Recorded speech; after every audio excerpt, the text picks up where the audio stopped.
Hey everybody, welcome to our sixth Thursday night happening. I know you're out there in cyberspace, and I know you're sitting at your tables right now ordering your drinks. And just like Dave Gemolo says, as soon as the music starts, you have to be quiet, or we're gonna kick you. Gee, I miss playing. This is right here, Thursday night happening, and I'm very grateful for those of you who are tuning in and watching and establishing this musical lifeline here, also raising a lot of money to feed the hungry. And last week we raised money for hundreds of more meals for the Greater Chicago Food Depository. So I'm very proud of all of you who donate, and all the money that we take in goes directly to them. If you prefer, to the Greater Chicago Depository. So, thanks very much for tuning in tonight. And tonight we're going to be some of my favorite kind of music. Middle Eastern and Eastern European music. Now, there's a lot of overlap between those two because historically, had a lot of people being conquered by Greece and Romania and Bulgaria and all of these places, all interacting, and Iran, and of course Israel and Egypt, North Africa too. This part of the world has interacted, and even with the rest of Europe. And so this is some very important music to me. It has a very different character than Western European music, use of different kinds of scales and different kinds of rhythms than we are used to playing and growing up in the US of A. And the first tune I'm going to play for you is one that I composed while riding in the back of a van in northern Italy on tour with Paquito de Rivera, my first ever musical tour of Europe in 1986. And for some reason, I wrote this tune in a Macedonian rhythm because I had been listening to a lot of that stuff already. And then later, it became the first track on the first Trio Globo CD. It's just called Trio Globo. And that came out, I think, in 1993 or 4. I can't remember what year. And it's in a Macedonian Lesno rhythm, which is a 3-2-2 dance rhythm. Da, da, da, da, da, 1, 2, 3, 1, 2, 1, 2, like that. People dance to this music, It feels very natural and very groovy. So, Lumbriga.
Mm.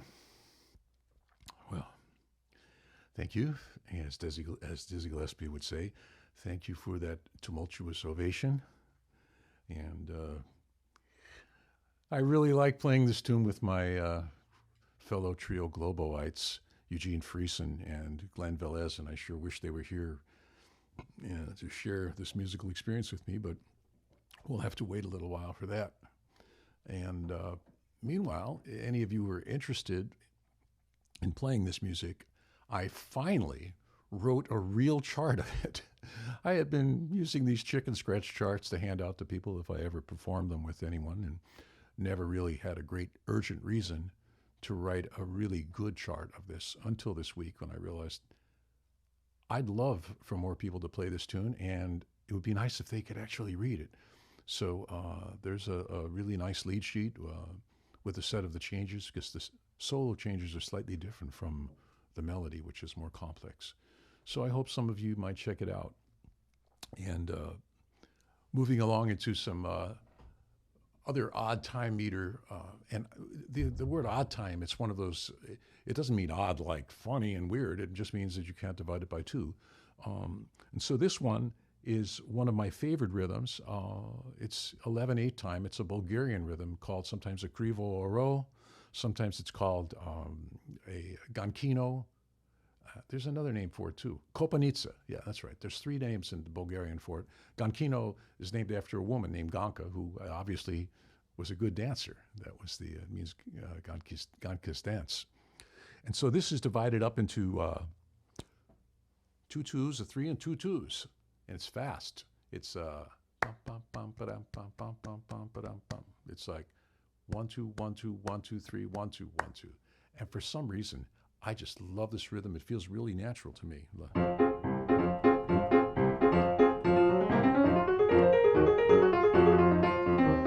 So I'm just gonna, do a free improvisation to it. I actually won a Grammy for writing a tune, co-writing a tune in 11 that it was just a rhythmic phrase in the beginning of it that I stumbled on harmonica, thinking that it would just be something cool.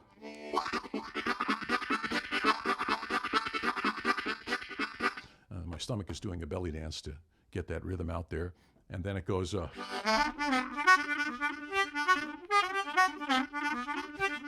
it goes many, many places from there. I wrote that, and Bela Fleck wrote part of it as well. We co-wrote it together. It's called, what's it called? I can't remember. I won a Grammy for it, man. It's just out of my brain right now. Life in 11, of course, from the Rocket Science album.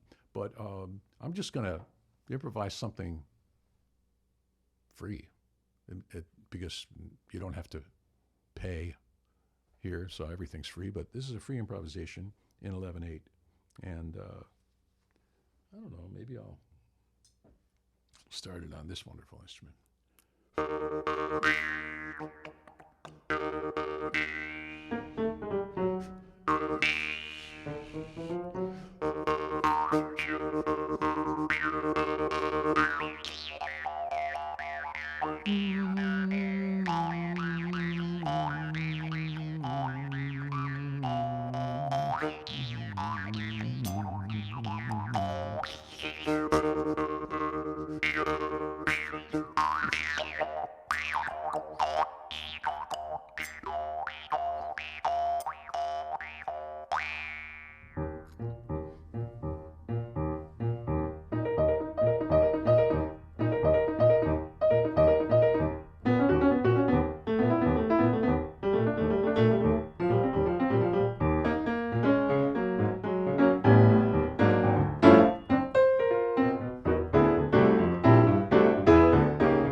Well, I hope you enjoyed that Gankino.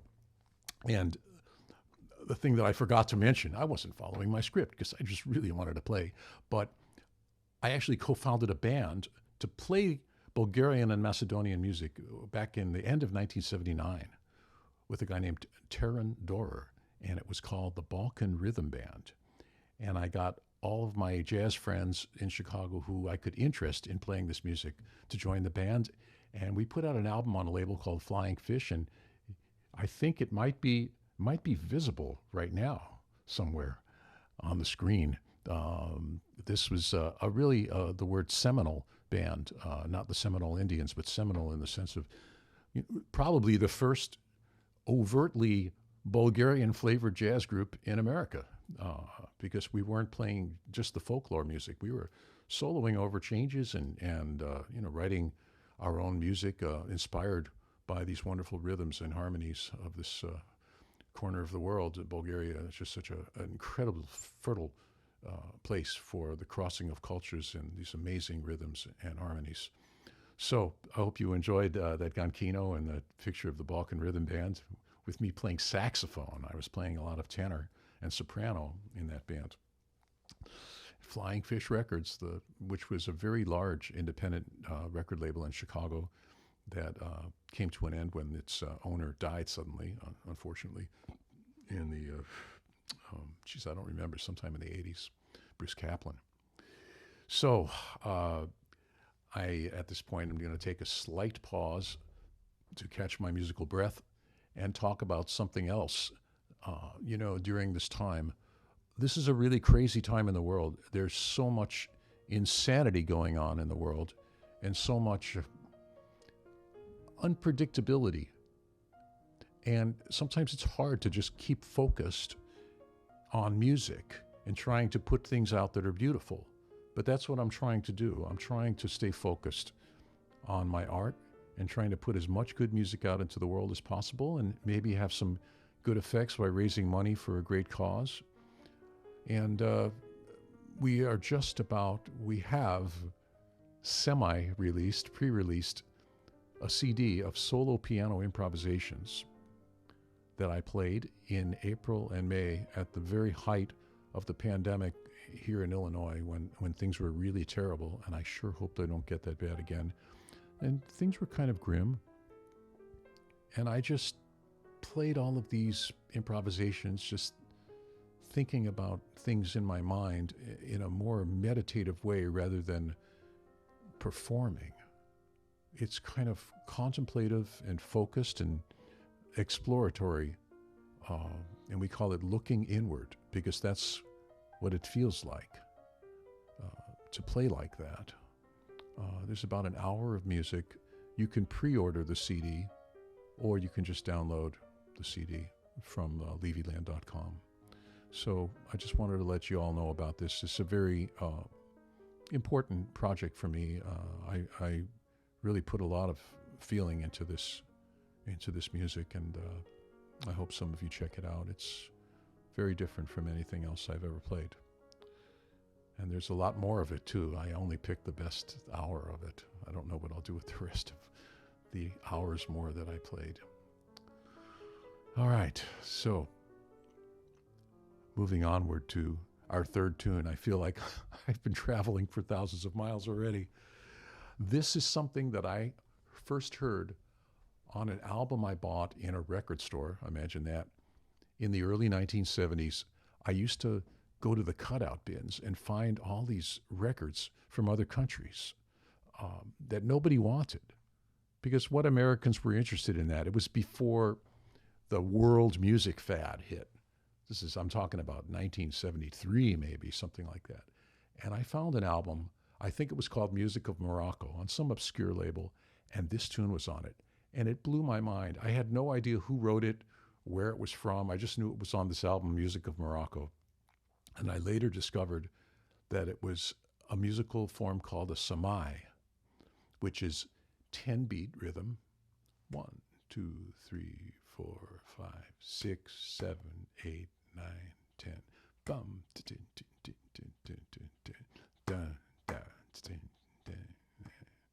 like that. It's a dance rhythm. And Samais were parts of larger musical suites. Many of them originated in Turkey, part of the Ottoman musical tradition. And this one, Samai Shat Araban, was composed by a very famous musician in the early 20th century, I believe, late 19th, early 20th century, named Tamburi Jamil Bey. And his name is spelled differently every place. But the tamburi was a type of a string, bowed string instrument that he played, and he took his nickname from it. He might have invented the instrument. I can't remember. But this has always been one of my favorite pieces, and I actually recorded it on a very obscure album called Unfolding. If you look online, you might be able to find it and download this track if you would like. And I recorded it with a percussionist, and he didn't play the rick, which is the Middle Eastern drum, but he played the pandeiro, which is the Brazilian tambourine, which is as close as he could get to that sound. And instead of a kanun, which is a zither that's used in Middle Eastern music, we had a santur player from Iran. So this guy playing Brazilian percussion and the Iranian santur player, which is a hammered dulcimer, and me on piano and harmonica, playing this, one of my favorite pieces of music, Samai Shat Araban.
tried to get as close to some quarter tones as I could on this diatonic harmonica here in the key of G.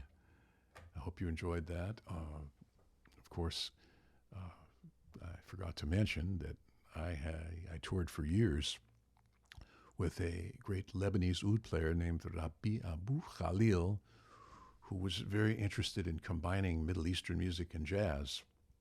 And he often hired a blend of Middle Eastern musicians and American and European jazz musicians. And I had some incredible times touring with him all over the world. I got to actually play in Damascus and Amman, Jordan with him, which was incredible, as well as all over Europe and Asia. So you can look up some of his CDs that I'm on, one called The Sultan's Picnic and the other one called Odd Times. Samai, Shat, Araban. Whew, boy, oh boy. Well, I'd like to re-welcome everybody who I welcomed in the beginning. And Wally Rozak, one of the serious cultural promoters in Chicago. David and Steve Gorn, one of the best musicians I've ever met, and one of the most heartfelt and soulful players I've ever heard on every instrument, but especially on the Indian bansuri. He's the American master of that instrument. I'm very proud to have you here. Eric, hey, good to see you again. Sonia, Sandy, great classical flute player from Evanston. And another Sandy, a concert promoter from wherever the heck that is in the western suburbs. Eileen Miller. Yes, thank you. Melissa and Michael in Atlanta. And Geraldo de Oliveira and Roberta, my Brazilian buddy. We've played music together for 40 years. Yeah, Rich. Oh, boy. Oh, so many friends. It's very gratifying to see so many of you here because, I don't know who I'm playing for. Hey, Larry. Great engineer, Larry Huerta. Engineered some of the best sessions I ever played in Chicago. Thank you. Tim, Wally again. Every 10 minutes he says, yeah, Larry. Scott Raudenberg, phenomenal arranger, composer, teaches at Ball State. Any of you who are going to school there are lucky that if you study with him, you'll learn a lot. And getting some applause icons here. Very, very grateful for that. I can hear them in my synesthesia world. Hey, Megumi again from Japan. Thank you so much. Yeah, Buzz Krantz, the Santa Clauses of the harmonica. Jonathan Jensen, fantastic bassist, pianist, composer, lives in Baltimore, plays with the Baltimore Symphony. Bob Kessler, my buddy. Yes. Glad you like the Jews harp. And Laura and Shannon. Boy, I'm starting to feel like Garrison Keillor reading the notes at Prairie Home Companion. Mount Vernon, Washington. Wow. A 3-year-old kid listening to me. That's wonderful. Thank you. John, you remember the Balkan Rhythm Bands. Wow. The last instrument? That was a double ocarina. This is a really wild instrument. It's got two sides. Semi-attuned. But I play crossing patterns on them. I stumbled across it, this crossing pattern on the first Trio Globo album when we played Manfredo Fest's tune, Brazilian Dorian Dream, and I did an arrangement in 11/8 time.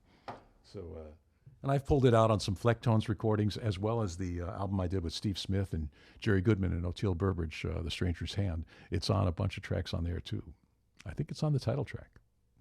It's just a really cool sound that sounds like an African pygmy village. New comments. Let's see. All right. And Bobby Giordano. All right. Jim McLaughlin. Oh, man, you're welcome. And thanks for putting on your Freedom Fest on EB Island. Hey, I did play Lumbriga. You missed it, Chris. I played it. I played it for you. And I wrote a good chart so we can play it together. So, not to forget, one of the main reasons we're here, besides spreading goodwill and good music and feeling connected, is to raise money for the Greater Chicago Food Depository. and they're an amazingly efficient organization. Over 90% of the money they take in goes directly to the food for the hungry who can't afford to buy it. So just check that out and send in some donations to us or directly to them, whatever you prefer. Boy, I need a little bit of a break to drink some water here. Oh my goodness. Hey, Dave Flippo, wow. Oh, thank you, man. Thank you. Graham Nelson. Oh my goodness. Hey, Graham. Some very good harmonica players here tuning in. Glad you enjoyed it, man. Thank you. And is that Brad? Which Brad is that? Brad Hoyt. Oh my goodness. Yes. That was a double harmonic minor scale. 2 minor thirds. Wonderful scale. Have to really stay focused to stay in that maqam. That's what they call them in the Middle East, maqams. M-A-Q-A-M. Mad Cat. One of my favorite humans. One of the great harmonica players of our age. And boy, I'm really enjoying reading. I'm enjoying reading more than I'm looking forward to playing this next tune because it's hard.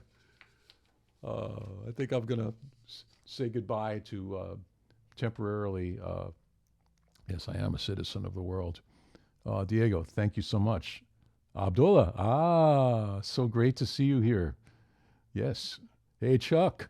Oh, my goodness. Stephen J. Oh, this guy is an unbelievable musician. I've recorded on several of his tunes, which I'm really eager to see. So I think it's time for me to get back to playing music before all of you guys fall asleep. Oh, yeah. Oh, I don't want to fall asleep either. So this next tune I actually wrote on the ocarina. This is a piece I recorded with the drummer who I toured with Rabi Abu Khalil, Mark Nassif, a fantastic musician, composer who lives in Hamburg, Germany, and the great Bosnian guitarist Miroslav Tadic. We did an album for an audiophile label in Japan called MA Records. We recorded the whole thing just with 2 microphones, 2 very excellent mics, balancing the 3 of us acoustically. And this tune was something I was toying around with before we did the album and before we flew to Japan. And I put the finishing touches on it there on this ocarina. I just wanted to write something on this ocarina for some reason. Hard to remember what I was doing back in 1995, but this tune just sort of came out from under my fingers.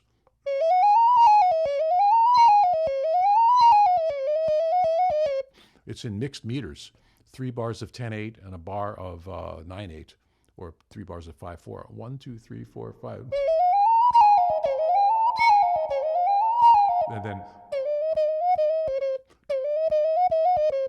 And it goes off into 11s and 10s and 8s and 5s and all sorts of different kinds of rhythms, 5/8. And while we were doing this crazy record, we were staying in a hotel in this tiny little town about an hour and a half west of Tokyo. The only hotel that was any good around there was in an amusement park. I actually tell the story. I wrote a story about this, and it's in my book, Songs, Poems, and Stories, because it is one of the most surreal experiences I've ever had in my life, to open your window and discover that there's a roller coaster outside your window. And every morning that we were there, we were awakened by these clattering sounds of the roller coaster carts going down the tracks and people screaming. Before I was even fully awake, before breakfast, and all this clattering. And I looked out there and I said, gee, these carts look kind of funny. They look like bird feathers on them. And I discovered that there was a statue of a bird, like an eagle, mounted on the roller coaster with the words Hayabusa underneath it. And I decided that this crazy piece I was writing on ocarina kind of reminded me of a very fast bird darting around in all these different directions. And plus the roller coaster was just so surreal with that bird on it. I just wanted to name something after it. So we recorded this, and it's on that album, which is called The Old Country. And I also wrote a chart of this one out this week because I just had my little chicken scratch, little pencil sketch from 30, whatever that was, however many years ago that was. 35 years ago? 25 years ago? I can't count anymore. 25 years ago. So now I have it on piano. I sure hope I can play it on piano for you right now and that I haven't talked myself out of existence here. So here's Hayabusa. I hope I'm pronouncing it right for my Japanese friends.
Hayabusa. I miss Mark and Miroslav. The one time that we did play this in public, we played it in Plovdiv, Bulgaria. We hardly ever played together as a trio live, maybe 3 times. Once in New York that I remember at the Knitting Factory, and once at the Plovdiv Jazz Festival, where we were invited by Teodosi Spasov. And we played this set, and people loved it. And I was real scared how this was going to be received by Bulgarians. I didn't know if they would dig it or think I was trying to, they play something of theirs, and they loved it. And I was incredibly gratified at their response. I was thrilled, actually, traveling all the way there just to play this one festival. It made it feel worthwhile. I'd love to go back to Bulgaria sometime when it's safe to travel. Again, some of the greatest people in the world who've created some of the greatest music in the world. Well, our little musical journey is almost at an end for this week. And next week there's going to be another one, which I'll tell you about in a little bit. But this last piece I'm going to conclude with is something that I started writing in the mid-1970s when I was exploring world music. Before it was called world music, I was just listening to music from everywhere that I could. I heard certain things actually in the playing of John Coltrane that made me think, God, he's listening to some other stuff. This is not jazz. This is some other exotic stuff he's listening to. And it turned out, years later, I found out, yes, he was listening to all different kinds of music from all different countries. Back in the 1950s, he was starting to listen to Indian music and Middle Eastern music and African music and Japanese music. And so since he was my musical hero, I just decided to delve into this vast territory of music that most Americans never get to hear. And I was listening during this time to a lot of music from Iran, Turkey, Azerbaijan, and somehow or other, the Azerbaijani music, which I only remember little snippets of it right now in my memory, inspired me to write this piece that has this ostinato figure on the black keys of the piano. And somehow I was reading the liner notes of the record or something about this part of the world and read that they grew a lot of pomegranates there. So I called it Sweet Pomegranates. I kind of remember why I called it Sweet Pomegranates. And when Bela Fleck came over here in 2010, he flew up to Chicago when we were getting ready to record the Rocket Science album. It's like, let's hang out and let's jam and let's figure out, you know, if we can come up with some tunes, maybe write some stuff together, which we did, Life in 11. And then I played this thing for him. I said, you know, I've never played this with anyone else. I've only done it as a solo piano piece. But it has this one passage that always sounded like a banjo roll to me. It's like that. And he said, "Ooh, I like that." And we started playing it. And then we came up with a really great arrangement with the four of us, with Victor Wooten and Roy, Future Man, and me and Bela. And I'd say that Sweet Pomegranates became one of the staples of our concert performances. There was hardly ever a show that we did where we didn't play this tune. And I miss playing with those guys very much. And I love playing this tune. So I'm going to try to do justice to it, try to channel some of their musicality and invoke some of the arrangement that we have together when we play it. So here it is. I'm just going to start with the rhythm. Originally, it was written in 10, 11, and 12, and then I streamlined it and realized that all the phrases of 10 and 11 and 12 could all come out in 3 somehow, which is pretty cool. And I got that idea from listening to South Indian music. Whew.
Well, thank you very much for watching. I hope you enjoyed some or all of what I played for you, and that you remember to donate if you have the wherewithal to do so. And next week we'll be doing this again, totally different music. That's what I try to do every week, is to bring a different side of the way of my musical universe to you. Of course, it overlaps because it's just me playing. Next week, we're going to do my spin on some of my favorite Jewish music, because it's just before the Jewish high holidays, and I play for a very wonderful Jewish congregation in Highland Park called Eitz Chaim, and this year it's going to be online. It's taken a lot of work and a lot of preparation to pre-record a lot of things, but we're also going to do it live on Zoom with hundreds of participants. It's actually very exciting. But I'm not going to play the high holiday music for this. I figured there's going to be enough of that. So just some Yiddish music, some things in Hebrew that are not religious whatsoever, and some things that are part of ceremonial Jewish music, sort of a cross-section on a bunch of different instruments, and I hope you tune into that. And before that, on Sunday, I am going to be playing on another live stream with my dear friend Paul Reisler, who was the leader of a group called Trapezoid, who I toured and recorded with a lot.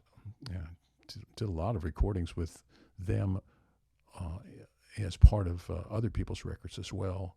You can look them up and look up my discography at Levyland and discover some of those really beautiful collaborations. So that's going to be at, I believe, 7 o'clock. I think so.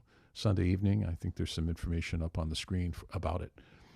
So I'm going to be playing solo along with alternating with other artists, including Paul and a very wonderful singer-songwriter named May Bloomfield.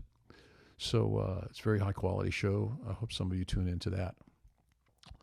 Once again, thanks so much for tuning in. It really warms my heart to know that you're listening and that you're digging what I'm doing. So, gracias, and hasta la vista.